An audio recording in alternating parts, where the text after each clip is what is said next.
히브리서 6장. 그러므로 우리가 그리스도의 도의 초보를 버리고 죽은 행실을 회개함과 하나님께 대한 신앙과 세례들과 안수와 죽은 자의 부활과 영원한 심판에 관한 교훈의 터를 다시 닫지 말고 완전한 대로 나아갈지니라. 하나님께서 허락하시면 우리가 이것을 하리라. 한번 빛을 받고 하늘의 은사를 맛보고 성령에 참여한 바 되고 하나님의 선한 말씀과 내세의 능력을 맛보고도 타락한 자들은 다시 새롭게 하여 회개하게 할 수 없나니 이는 그들이 하나님의 아들을 다시 십자가에 못 박아 드러내놓고 욕되게 함이라. 땅이 그 위에 자주 내리는 비를 흡수하여 밭가는 자들이 쓰기에 합당한 채소를 내면 하나님께 복을 받고 만일 가시와 엉겅퀴를 내면 버림을 당하고 저주함에 가까워 그 마지막은 불사름이 되리라. 사랑하는 자들아, 우리가 이같이 말하나 너희에게는 이보다 더 좋은 것 곧 구원에 속한 것이 있음을 확신하노라. 하나님은 불의하지 아니하사 너희 행위와 그의 이름을 위하여 나타낸 사랑으로 이미 성도를 섬긴 것과 이제도 섬기고 있는 것을 잊어버리지 아니하시느니라. 우리가 간절히 원하는 것은 너희 각 사람이 동일한 부지런함을 나타내어 끝까지 소망의 풍성함에 이르러 게으르지 아니하고 믿음과 오래 참음으로 말미암아 약속들을 기업으로 받는 자들을 본받는 자 되게 하려는 것이니라.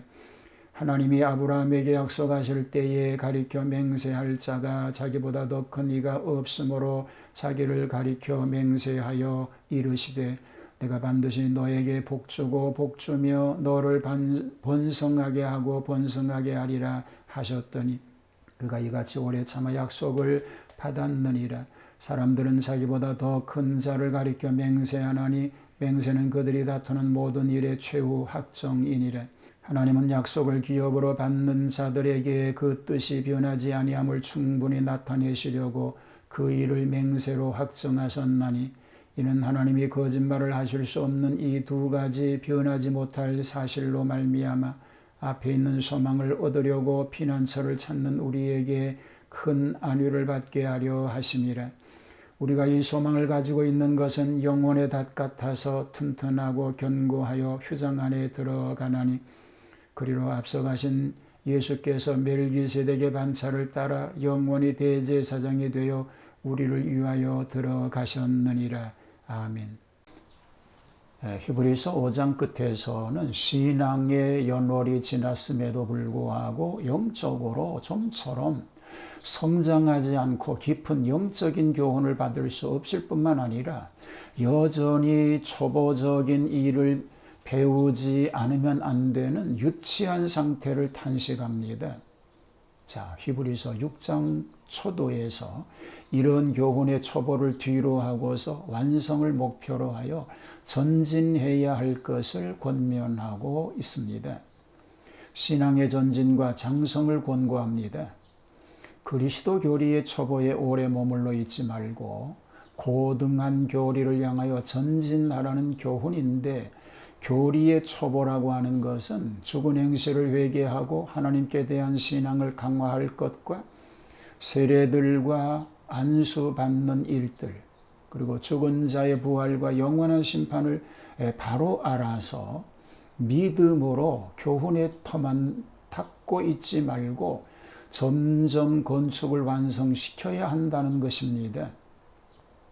하나님의 은혜는 일반적으로 주시는 은혜가 있고 특별히 택하시는 은혜의 부르심이 있습니다. 한번 비춤을 얻고 하늘의 은사를 맛보고 성령에 참여한 바가 되고 하나님의 선한 말씀을 맛보고 내세의 능력을 맛보고도 타락한 자들은 다시 새롭게 하여 회개할 수가 없습니다.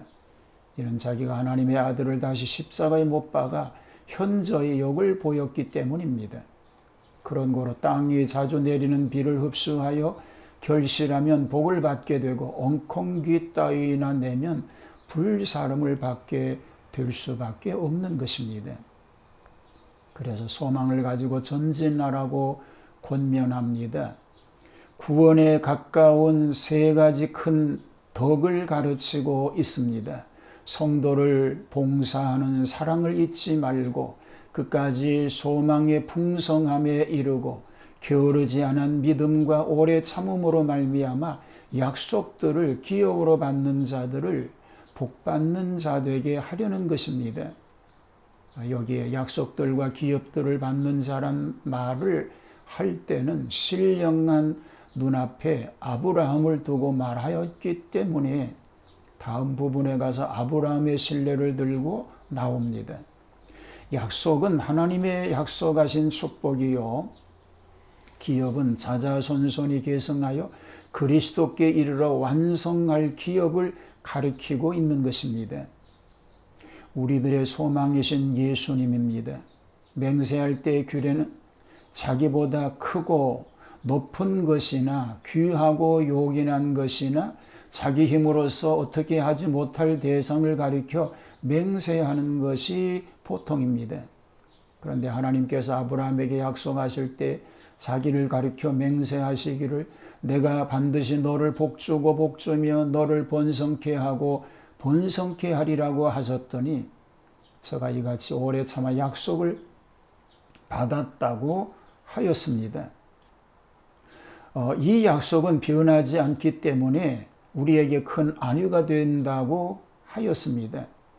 예수님을 영혼의 닻이라고 하였는데 이 닻은 본래 풍랑을 만난 배를 평안하게 정착시키는 역할을 합니다. 닻은 배 위에서 물속에 있는 땅에 깊이 박혀서 수면에 떠 있는 배를 안정시키는 중보적 역할을 하게 합니다. 그래서 배에 탄 자의 목표가 육지에 닿는 것이기 때문에 땅이 내려지면 배 탄 사람들은 평온함을 얻게 되는 것입니다. 성도들이 탄 배는 교회입니다. 교회의 닻 되시는 그리스도께서 먼저 하늘에 올라가셨으니 그는 우리의 튼튼하고 견고한 소망이 되십니다. 이 몸의 소망 무엇입니까? 우리 주 예수뿐이라고 찬송가는 노래합니다. 우리의 소망이 되시는 그리스도를 바라보고 나가는 복된 승리자가 되시기를 주님의 이름으로 축복합니다. 하나님 완전하신 그리스도만을 믿고 바라보고 나아가게 하여 주시옵소서. 오늘도 변함이 없는 그 믿음으로 하나님의 영광을 드러내는 놀라운 삶만 되게 하여 주옵소서. 예수님 이름으로 기도하옵나이다. 아멘.